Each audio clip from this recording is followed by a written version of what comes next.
नमस्कार, आप देख रहे हैं आर्यावर्त टाइम्स। मैं हूं जैकी शर्मा आपके साथ। वहीं मध्य प्रदेश के मुख्यमंत्री मोहन यादव ने जमकर हमला किया है कांग्रेस पे और कहा है कि जिस तरह से ओबीसी एसटी जो है वो विरोधी हैं, जिस तरह से देखा जाए तो कांग्रेस लगातार उनके साथ न्याय नहीं करती है।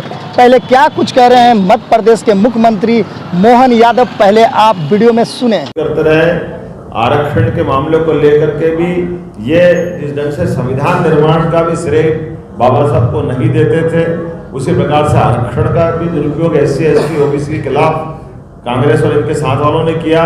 उसी प्रकार से बाबा साहब अम्बेडकर का भी सम्मान अगर करने का मौका आया तो सम्मान किया भारतीय जनता पार्टी की सरकार ने, जिन्होंने उनको भारत रत्न दिया था। मुझे इस बात के लिए और एक बात जोड़ना कि आपके सामने कहने में कोई गुरेज नहीं होगा कि पार्लियामेंट के अंदर भी बाबा साहब भीमराव अम्बेडकर का तेल चित्र लगाने का भी अगर मौका आया तो इन्होंने विरोध किया और भारतीय जनता पार्टी की सरकार में ही उनका तेल चित्र लगा है, जिसने इतना बड़ा योगदान दिया।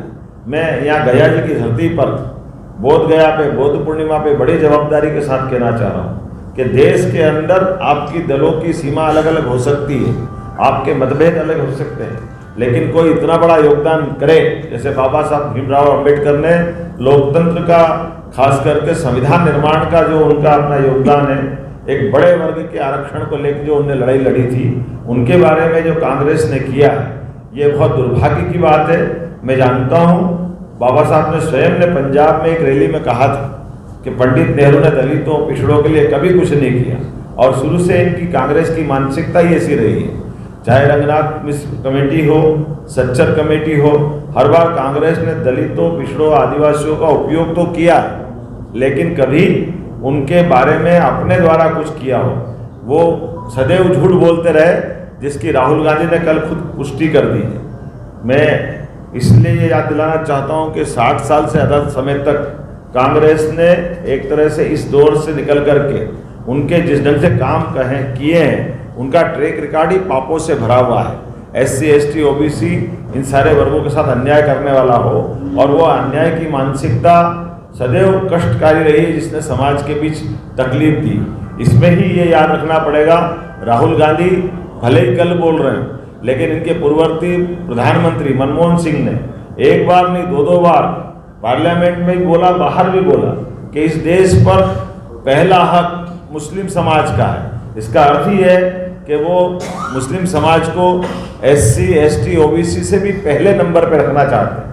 ये उसी प्रकार की बात हुई जिसे SC ST OBC का आरक्षण काट करके मुस्लिम समाज को कांग्रेस ने जो दिलवाया था, ममता बनर्जी ने जो दिलवाया है, ये उसी मानसिकता का परिचय है। कांग्रेस हमेशा इस तरह की मानसिकता रखती है और ये इनका हिडन एजेंडा है। इसी बात से सावधान रखने के लिए हमको बात समझना भी पड़ेगी। और आप ये भी मत भूलिएगा कि चाहे ममता बनर्जी हो जो OBC का आरक्षण छीनकर मुस्लिमों को देने की वकालत कर रही है, या कांग्रेस हो या समाजवादी पार्टी हो, लेकिन इन तीनों ने तुष्टीकरण की राजनीति में आपस में डील की है। इनका गठबंधन एक साथ है। इसका मतलब है कि यह एक ही थाली के चट्टे बट्टे हैं, जो कुल मिलाकर के SC ST OBC की पॉलिटिक्स में वोट बैंक ढूंढते हुए समय अनुकूल तुष्टीकरण की राजनीति के अंतर्गत इकट्ठा तो हो रहे हैं, लेकिन इस वर्ग के लिए क्या कर रहे हैं ये मैंने विस्तार से बताया है। कांग्रेस की तो 4 पीढ़ियां लगातार गरीबी हटाओ की बात करती रही, लेकिन गरीबी के मामले में भी कांग्रेस ने हमेशा झूठ बोला था। इसी प्रकार से ये वर्तमान का परिदृश्य था। मुझे इस बात को कहने के लिए आज यहाँ मौका मिला था। उसके उलट भारतीय जनता पार्टी की सरकार है जिसने गरीबी हटाओ की केवल बात नहीं कही। माननीय मोदी जी ने कहा कि हमको आप केवल नेतृत्व दीजिए, और आज परिणाम आया है कि भारतीय जनता पार्टी की सरकार, माननीय प्रधानमंत्री जी की सरकार ने 25 करोड़ से ज़्यादा लोगों को गरीबी रेखा से बाहर ला के दिखाया है। अकेले मध्य प्रदेश में 2 करोड़ से ज़्यादा लोगों को अपने यहाँ मध्य प्रदेश में गरीबी रेखा से बाहर लाए हैं।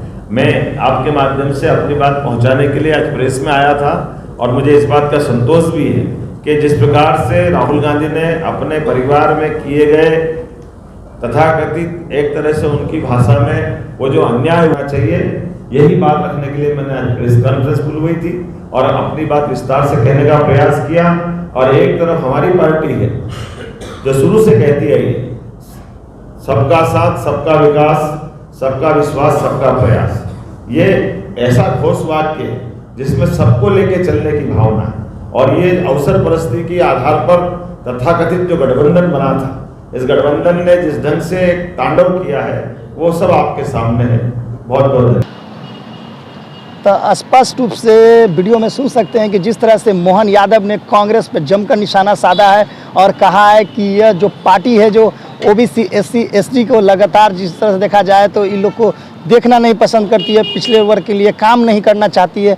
वहीं गया में पहुंचे थे, विष्णु प्रांगण में पूजा अर्चना की मोहन यादव मुख्यमंत्री मध्य प्रदेश के, साफ तौर से वहां से वो बोध गया पहुंचे और बुद्ध भगवान की जिस तरह से मूर्ति है, प्रसिद्ध मूर्ति है, वहां भी पहुंचे और एक होटल में जिस तरह से वो प्रेस वार्ता किए और साफ तौर से मीडिया से बात करते हुए साफ तौर से कांग्रेस पर जमकर हमला किया है। आज साफ तौर से कहा है कि जिस तरह से माहौल बन रहा है, लोकसभा चुनाव में सभी पार्टियां जोर से लग चुकी हैं। आज साफ तौर से देखा जाए तो बिहार दौरा पर जिस तरह से मध्य प्रदेश के मुख्यमंत्री पहुंचे हैं गया में, तो जिस तरह से देखा जाए तो जिस तरह से लगातार कटाक्ष करते हुए कांग्रेस पे। तो ऐसे ही खबर के लिए बने रहे आर्यावर्त टाइम्स के साथ। गया से जैकी।